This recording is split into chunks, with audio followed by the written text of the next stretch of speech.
Hi everyone, it's Michelle from Country Morning Creations. I am here with my latest Traveler's Notebook Flow Journal. I'm never really quite sure what to call these. This is my October one, and what I'm doing I pick something for 6 months and do stuff from that same kit or that same paper pad or whatever. So I've done like Tim Holtz, I've done some of the Primo Marketing. I have done things from like My Porch Prints and other printable kits. This is one of my printable kits. This is the Shabby Regency Rose kit that is in my Etsy shop, and it actually also has a matching planner set if you're interested in that as well. So you could technically do the same idea and make them into planners instead of just making them into flow journals. And I'll show you my last month's journal if you're not sure what a flow journal is. So on the cover, I had one of these left over and I sewed around it. Some lace. I went with white lace this time because I liked the contrast with the beiges. And then I put 3 pearls on the butterflies. And then the back is actually blank. I know I always say backs of books should be neither blank nor boring, but this one is. So maybe I'll put a sticker on the back. Then I created a cover page. I like to do a cover page mostly because I don't put the month anymore on the front of these. So by opening it up, I can tell what month it is. So when I put them in the binder at the end of 6 months, I know the order in which to put them. And this is using Paperminty Studios. I use both the washi tape and the stickers. And at the end of this video, I will go ahead and attach how I did this. It's just a real quick one. This is my 28-pound acid neutral. I acid neutralize the coffee as well as I use an acid neutral paper, so it should last longer. So see how this paper is turning really dark and it's getting brittle? A lot of that happens because there's acid in the paper. So that's by making this acid neutral, it will last longer.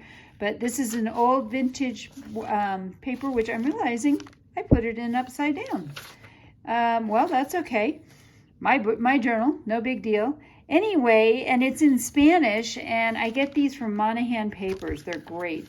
I did include a couple of flips and some fabulous, look at some of the markings on this.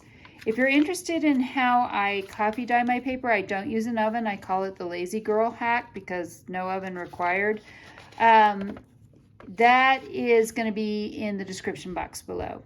This is mulberry paper. I love some mulberry paper. And then I had to have my crinkle paper. So I did include, this is tracing paper. And so that is pretty much it. It's a 5-hole pamphlet stitch. I did tie it on the outside this time instead of on the inside like I normally do. And so this is basically a traveler's notebook size. So it's about 4.5 by 8.5, or no, 4.25 by 8.5.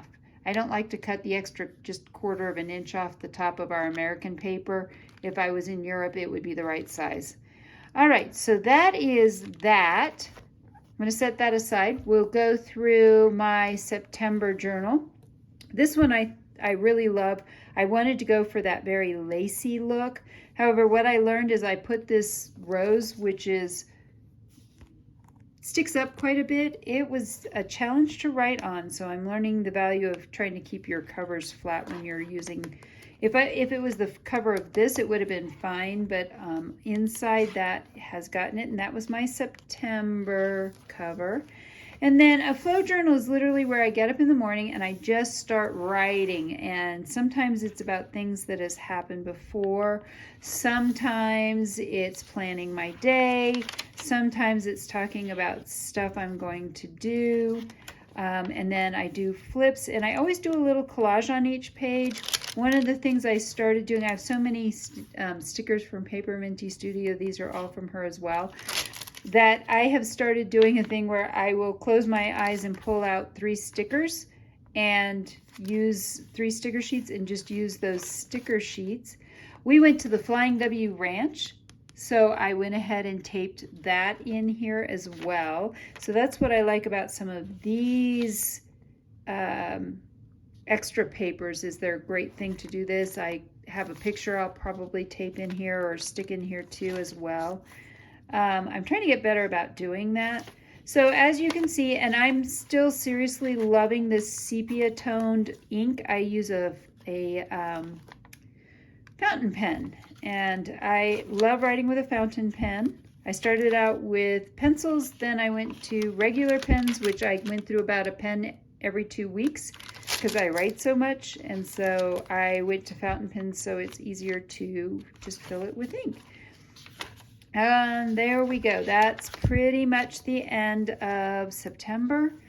I'm now going to take this out and we're going to put the October one in here. And then I am ready for the 1st of October, which actually is tomorrow when I'm filming this. It'll be today when I get this up on YouTube.